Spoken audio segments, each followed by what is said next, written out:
राधे राधे भक्तजनों, आइए श्री सत्यनारायण कथा का आनंद लें।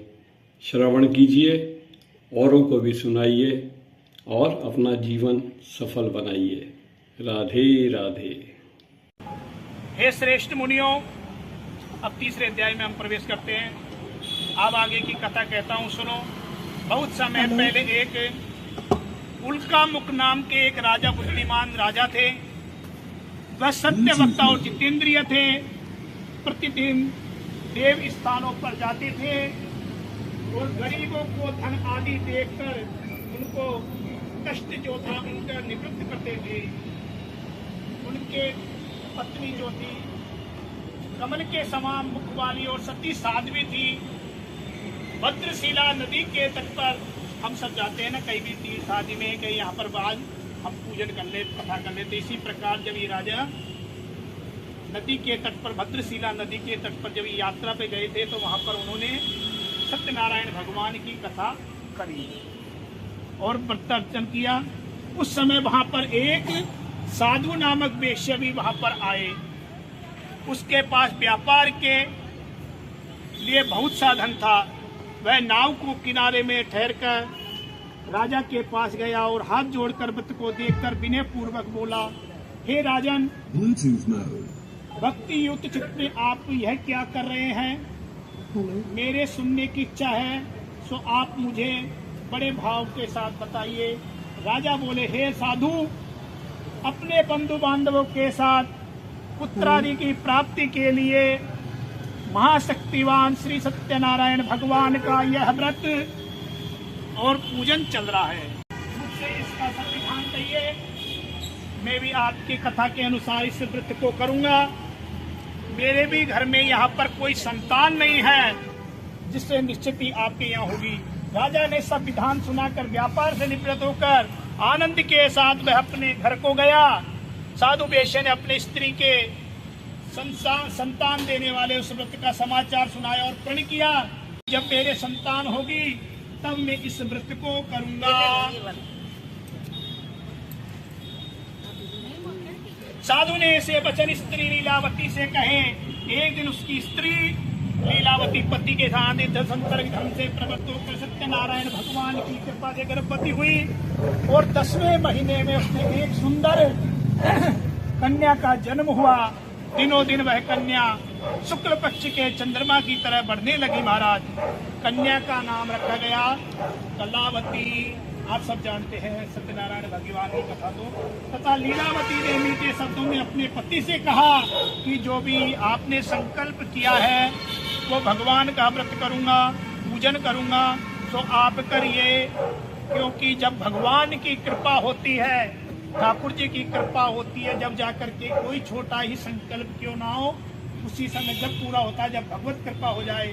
क्योंकि जीवात्मा न जाने क्या क्या सोचता है कि आज मैं ये करूं, आज मैं वो करूंगा, परसों ये करूंगा, और कुछ नहीं कर सकता जब तक प्रभु की कृपा नहीं होगी। जब तक जीवात्मा पर कोई भी कार्य नहीं सकता।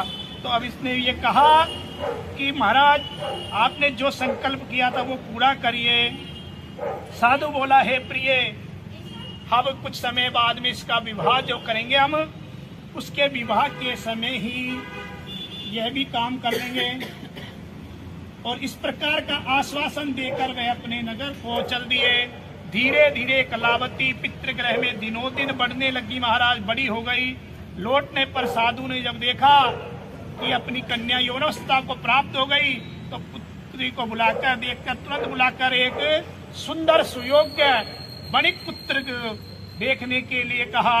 क्योंकि जब बेटी युवावस्था पे आ जाती तो हर माता पिता का ये रहता कि भैया अब इसके शादी विवाह के लिए एक सुयोग्य लड़का देखना चाहिए हमको, जिससे इसका विवाह संस्कार हम करा सके। तो इसी प्रकार कलावती के लिए भी वही हुआ। देख बार कर सुयोग वणिक पुत्र को ले आए। जब सुयोग लड़के को देखकर साधु ने अपने बंधु बांधवों के सहित प्रसन्न चित्त होकर अपने पुत्री का विवाह भी महाराज कर दिया। किंतु दुर्भाग्य से विवाह के समय भी वो भगवान सत्यनारायण भगवान की पूजा कथा करना भूल गए। अब भगवान ज्यादा इंतजार नहीं करेंगे। भगवान को अब क्रोध आ गया और वेश्य को श्राप दे दिया कि जा तुझको दारुण दुख प्राप्त होगा। अपने कार्य में कुशल साधु बने दामाद सहित नाव को लेकर व्यापार के लिए निकल पड़े महाराज। नगर में रत्नपुर नगर में गए, जहां दोनों ससुर जमाई चंद्रकेतु राजा के उस नगर में व्यापार करने लगे। एक रोज भगवान श्री सत्यनारायण की माया से प्रेरित कोई चोर राजा का धन चुराकर भागे जा रहा था, किंतु आप न आवे ताही को ताई तहां ले जाए। जब मनुष्य का जीवात्मा का बुरे समय आता है, न जाने कहां से कैसे बन जाता है, इसी प्रकार इनके साथ भी हुआ। किंतु राजा के दूतों को आता देखकर जब चोर घबरा कर जब धन ले जा रहे थे, वो इनके पास रख गए और धन को रख करके वो चले गए। जब राजा के दूत सिपाही पुलिस जब आई तो उनके पास धन देखकर उनको पकड़ लिया महाराज, और राजा के समीप जाकर उनको पेश कर दिया। बोले महाराज, हम ये 2 चोर पकड़ कर लाए हैं, तो अब इनका क्या करना चाहिए। राजा ने बिना सोचे समझे उनको कठिन कारावास में डाल दिया, जेल में डाल दिया, और उनका सब जो धन था वो सब छीन लिया, राजकोष में जमा कर दिया। अब भगवान सत्यनारायण की कृपा से उनके जो घर पे पत्नी और बेटी जो रहती थी वहां पर, वो भी अत्यंत मानसिक पीड़ा तथा भूख प्यास आदि से दुखित होकर अन्न की चिंता से कलावती कन्या अब वो दर दर घूमने लगी। कलावती कन्या एक ब्राह्मण के घर गई, वहां पर उसने भगवान सत्यनारायण का व्रत पूजन होते हुए देखा। फिर कथा सुनी, प्रसाद ग्रहण कर जब रात को लेट घर तक घर आई तो माता बोली, हे बेटी, तू इतनी रात को कहां से आ रही है, क्या तेरे मन में है। तो बोली, हे माता, मैं एक ब्राह्मण के घर भगवान सत्यनारायण भगवान की व्रत पूजा होते देखा है। कन्या के वचन सुनकर लीलावती भगवान के पूजन की तैयारी करने लगी, क्योंकि उसके समझ में आ गया था कि यह क्लेश वहीं से ही चला आ रहा है। तो अब उसने ज्यादा सोच विचार न करते हुए बोले, पंडित जी फटाफट, अब ज्यादा टाइम नहीं है, परसों हमको कथा करवानी है, अब देख लो कैसे भी करनी है, आपको करनी है। हमारे पास भी आते हैं तो पंडित जी देख लेना अपने हिसाब से, ज्यादा समय नहीं है तो इसने भी ऐसे ही किया। लीलावती ने परिवार के बंधु बांधवों के साथ में भगवान सत्यनारायण भगवान का पूजन किया और वर मांगा। क्या वर मांगा? कि मेरे पति दामाद शीघ्र अति शीघ्र घर को आ जावे। साथ ही प्रार्थना की कि हम सबका जो अपराध जो भी हुआ है प्रभु, उसको आप क्षमा करें, क्षमा प्रार्थना करी। सत्यनारायण भगवान बड़े दयालु है, उन्होंने बड़े जब करुणाहीन से जब प्रार्थना सुनी तो भगवान सत्यनारायण प्रसन्न हो गए महाराज, और आशीर्वाद दे दिया। अब आशीर्वाद ऐसे तो भगवान आते नहीं है, पर किसी के माध्यम से उन्होंने दिया। अब राजा को वहां पर जो जेल में बंद थे उनके दामाद और जमाई वो पतिदेव, उनको राजा को स्वप्न दे दिया। चंद्रकेतु को स्वप्न में दर्शन देकर कहा, हे राजन, जिन दोनों वेश्यों को तुमने कैद कर रखा है वह क्या है? निर्दोष है, उन्हें प्रातः ही छोड़ देना, और जो उनका धन है उसको सब वापिस कर देना। नहीं किया तो मैं तेरे राजपाट को नष्ट कर दूंगा। राजा ने सवेरे ही आपातकालीन बैठक उठाई, सारी बहनजियों को, माताजी को, सबको इकट्ठा करके बोले कि महाराज मुझे इस प्रकार का स्वप्न का दर्शन हुआ है। तो राजा ने जब कहा तो बोले ज्यादा देर मत करो, नहीं तो सब राजपाट हमारा सब नष्ट हो जाएगा। तो उन दोनों को बड़े ही सम्मान के साथ जेल से कारावास से मुक्त किया और उन्हें सुंदर सुंदर आभूषण वस्त्र आदि से सुशोभित होकर के प्रणाम किया। राजा मीठी वाणी में अपनी जो गलती हुई है उसको क्षमा याचना मांगी और कोमल वाणी से बोला, हे महानुभाव, भाग्यवश मैं ऐसा करना नहीं चाह रहा था पर हो गया। जो भी दुख आपको प्राप्त हुआ है उसके लिए मैं क्षमा प्रार्थनी हूँ। ऐसा कहकर राजा ने उनको बड़े ही सम्मान के साथ और जो उनका धन था उसको बड़ा चढ़ा करके आगे उनको बड़े ही सम्मान के साथ उनको विदा किया। बोले श्री सत्यनारायण भगवान की जय। गोविंद जय जय गोपाल जय जय गोविंद।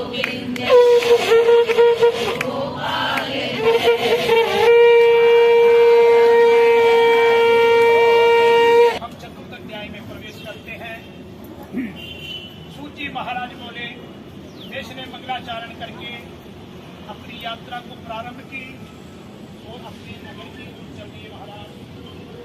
उन्हें थोड़ी दूर निकलने पर एक दंडधारी वेशधारी भगवान सत्यनारायण भगवान दंडी महाराज दंडी स्वामी सत्य का रूप धारण करके उनके पास में आप गए और पूछने लगे, हे प्रभु, आप बड़े ही सेठ साहूकार लग रहे हो, कहाँ से आ रहे हो, क्या बात है?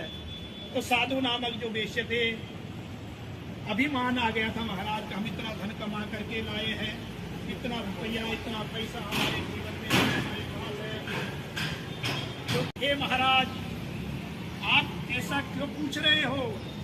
क्या धन लेने की इच्छा है? मेरी नाव में तो कोई धन वगैरह कुछ नहीं है, इनमें तो सब बेलपत्र आदि जो है ये सब भरे हुए हैं। जब भगवान ने मन ही मन सोचा, बड़ा बेटा बड़ा होशियार बन रहा है, आ जा तू भी नंबर पर। वेश्या के कठोर वचन सुनकर भगवान ने कहा, तथास्तु, तेरा वचन सत्य हो जावे। तो दंडी महाराज ऐसा कहकर वहां से चले गए, अंतर ध्यान हो गए, थोड़ी दूर समुद्र के किनारे पर जाकर बैठ गए। दंडी महाराज के जब जाने पर वेश्या आदि जो अपनी नित्य क्रिया आदि से निवृत्त होकर के जब नाव के सन्निकट पहुंचे तो पहले नाव वजन से दबी हुई थी, अब नाव उभरी हुई दिखी और उसमें बेलपत्र आदि ही भरे हुए देखे। तो यह सब देख करके बोले, जिंदगी भर ऐसे दुख से तो हमने ये कैसे कैसे कमाया और आज ये हाल फिर हो गया। तो वह मूर्छित हो गए महाराज, रोने लगे और दोनों ससुर दमाई बड़े ही साथ प्रभु का स्मरण करने लगे। और जब थोड़ी देर बाद में जब उनको होश आई, महाराज का जो श्राप है, अतः उनकी शरण में हमको चलना चाहिए, क्योंकि संत हृदय नवनीत समाना, कहीं सुनई सब गावही। क्योंकि संत जो होते हैं बड़े कोमल हृदय के होते हैं, उनसे जो गलती हो जाती है क्षमा कर देते हैं। अब जो दोनों दंडी महाराज की शरण में गए और ससुर दामाद और दंडी महाराज को दंडवत प्रणाम करके जब उनसे प्रार्थना की और भक्ति भाव के साथ में नमस्कार किया, बोले, हमने जो भी आपसे असत्य वचन कहे वो आप मुझसे क्षमा करें। ऐसा कहकर महान शोकातुर होकर वह रोने लगे। तब दंडी महाराज बोले, हे बणिक, मेरी आज्ञा से बार बार तुझे दुख प्राप्त होता है, तू मेरी पूजा से विमुख हुआ है। साधु बोला, हे भगवान, आपकी माया से मोहित होकर ब्रह्मा आदि देवता भी आपके पार को नहीं पा सकते, आपकी लीलाओं को नहीं जान सकते। मैं अज्ञानी जीवात्मा आपकी की लीलाओं को कैसे पहचान सकता हूँ? आप मुझको क्षमा करें, क्षमा करें, क्षमा करें। इस प्रकार जो भी हमसे गलती आदि हुई है, जो भी कर दिए क्षमा करिए, और जो भी हमारा धन है प्रभु उसको परिपूर्ण भर दो। उसने भक्ति युक्त वचन सुनकर भगवान सत्यनारायण के प्रसन्न हो गए महाराज, क्योंकि भगवान बड़े दयावान हैं। उनकी इच्छा से वरदान देकर वहां से अंतर ध्यान हो गए। तब उन्होंने नाव पर आकर देखा कि नाव पहले की अपेक्षा धन आदि से परिपूर्ण है। फिर वह भगवान सत्यनारायण का पूजन कर साथियों सहित अपने नगर के लिए चल दिए। जब वह अपने नगर के निकट पहुंचे, जब गांव के पास में पहुंच गए, तो उन्होंने एक अपने जो सेवक थे उनको वहां पर बुला करके कहा कि आप जा करके बता दीजिए हमारे घर पर कि आपके सुर दामाद, जवाई दामाद दोनों आ रहे हैं। तो वे वहां पर पहुंच गए।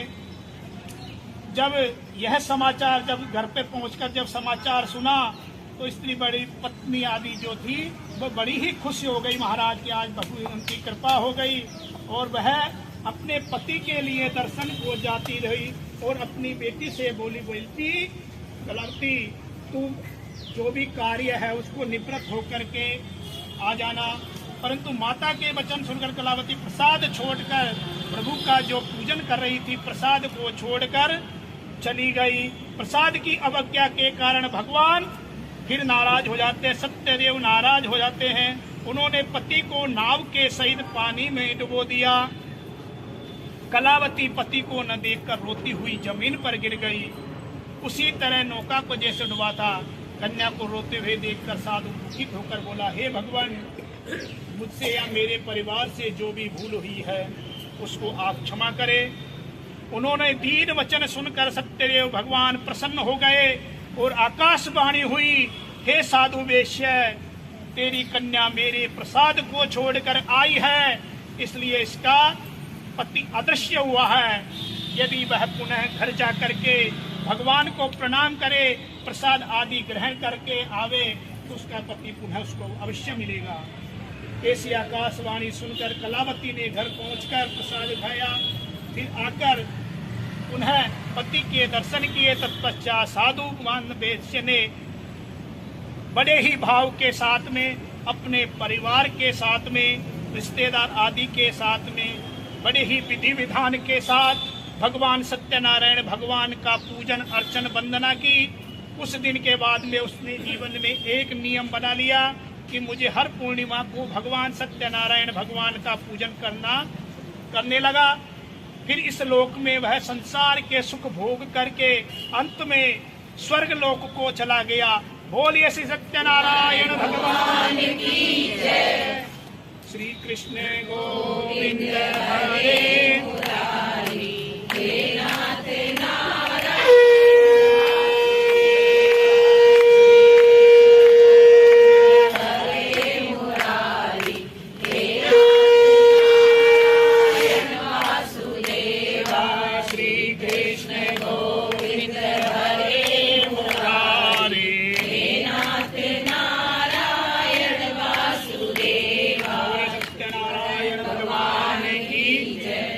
कथा के हम 5वें अध्याय में प्रवेश करते हैं। सूची महाराज बोले, हे ऋषियों, मैं और भी कथा कहता हूँ, सुनो। प्रजापालन पे लीन तुंगध्वज नामक एक राजा थे। उन्होंने भी भगवान का प्रसाद त्याग कर बहुत ही दुख पाया, क्योंकि प्रसाद में ये नहीं देखना चाहिए ये आ रहा है कि लड्डू आ रहा है कि पेड़ा आ रहा है कि बर्फी आ रही है, पर जो भी मिल जाए, या बतासा आ रहा है या पंजेरी आ रही, कुछ भी मिल जाए, प्रसाद ले लेना चाहिए। तो अब वहां पर प्रसाद को त्याग कर बहुत ही दुख पाया। एक समय राजा वन में जाकर वन्य पशुओं को मारकर पड़ के पेड़ के नीचे आया। उन्होंने ग्वाल बालों के भक्ति भाव से बांधवों सहित श्री सत्यनारायण भगवान का पूजन अर्चन किया। भाव से उनके पास भगवान सत्यनारायण पूजन करते हुए देखा। राजा अहंकार के बस में, अभिमान के बस में उनके पास नहीं गया, क्योंकि उसको अभिमान था ये ग्वाल बाल जाने क्या कर रहे हैं और मैं राजा इनके पास कैसे जाऊं। जब ग्वाल बालों ने श्रद्धा भक्ति के साथ में हमारे भी जैसे कथा करी, जब कथा करके जब प्रसाद लेकर के जब ग्वाल बाल राजा के सन्निकट बोल गए, तो राजा ने उनके प्रसाद का परित्याग कर दिया, प्रसाद ग्रहण नहीं किया। अब जब वो प्रसाद वापस लेकर आ गए, जब राजा पुनः अपने नगर को जब गया, तो प्रसाद की अवहेलना के कारण उसने वहां पर जो उसका राजपाट था वह सब नष्ट देखा। महाराज, जब राजा ने इस प्रकार जब देखा कि ये सब क्या हो गया, कल तो मैं अच्छी तरह सबको छोड़ करके गया था और आज यह क्या हो गया, तब उसने मन में विचार किया। अपने गुरुजन आदि को जब बुला करके कहा, तो उन्होंने जब कहा कि भाई तुमने भगवान सत्यनारायण की अवहेलना करी है और तो इसका ही यह फल है। तो पुनः राजा वन में जाकर के उनके ही जो ग्वाल बाल जो कथा कर रहे थे, पूजा कर रहे थे, भगवान सत्यनारायण का व्रत कर रहे थे, उनके पास में जब पहुंचकर प्रणाम की, क्षमा याचना की, उन्हें प्रसाद ग्रहण किया। और जब प्रसाद ग्रहण आदि करके वह पुनः आए, तो पुनः पहले की अपेक्षा वही आनंद हो गया। जो मनुष्य इस परम दुर्लभ व्रत को करेगा, भगवान की कृपा उसके धन धान्य आदि पर हमेशा बनी रहेगी। पुत्र संतान को देने वाला यह व्रत है।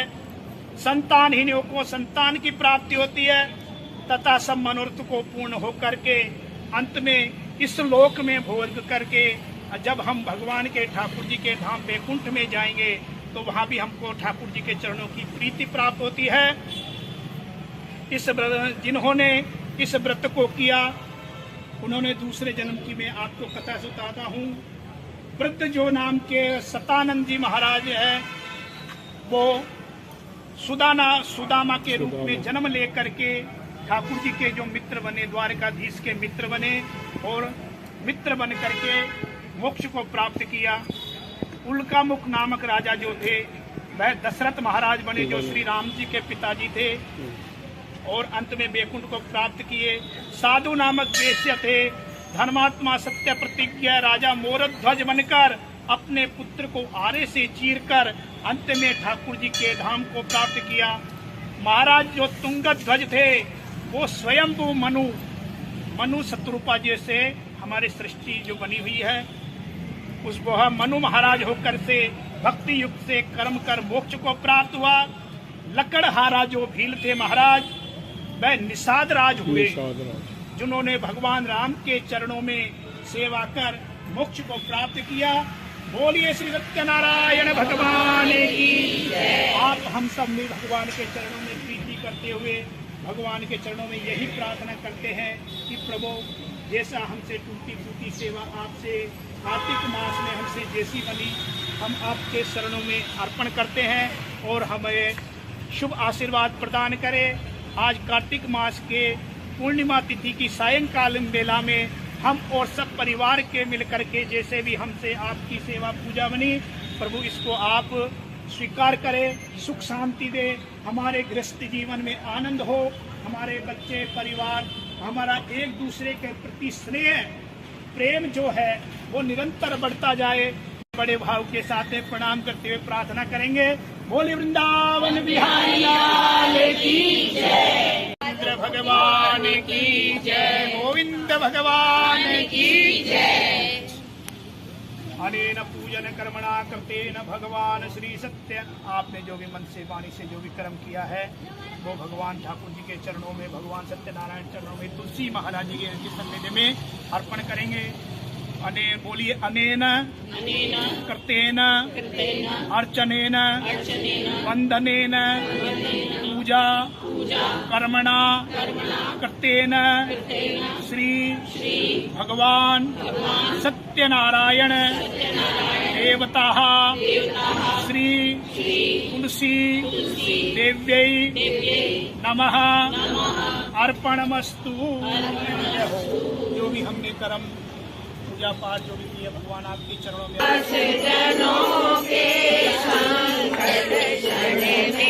दूर करे। ओम जय जगदीश हरे।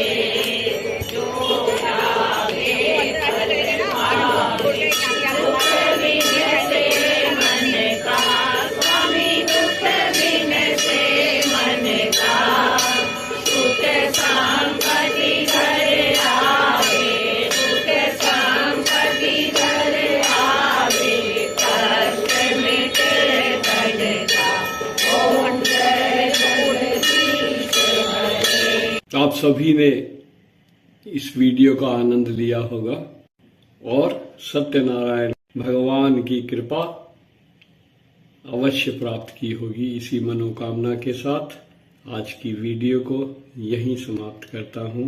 राधे राधे।